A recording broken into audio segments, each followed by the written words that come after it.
Hyundai Porter 2 Double Cab 4x2. Very ideal for city drive. Pwede po kayo ni sa mga uphill as long as cemented ang lugar. O ang makina ni guys is D4 CB 2.5 intercooler turbo. Naka CRDI ang atong unit o naka timing chain.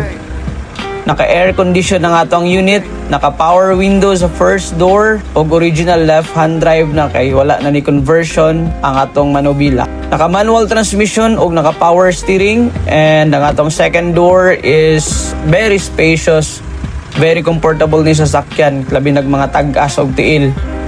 And ang atong atop nanay top carrier o full canopy with grills, which is appeal na pud ni sa atong rehistro.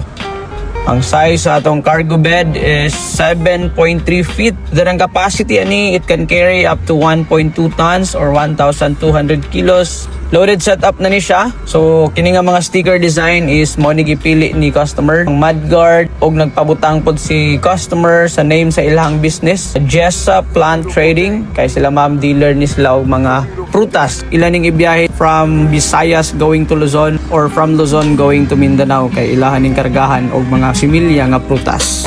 And kani nga setup niabot ni siya og 450 tanan-tanan, og ang tag-iya ni nga unit guys is from Abuyog, Leyte, si Mr. and Mrs. Kahis. So i-travel ni nila from Davao going to Leyte, so layo-layo gini nga biyahe. From Davao going to Surigao, more or less 10 to 11 hours. Then tabok na pod padulong Southern Leyte. From Southern Leyte going to Abuyog would take you siguro mga 5 hours. Salamat kayo sa pagsalig, o God bless kanunay sa inyong mga biyahe, and God bless sa inyong business.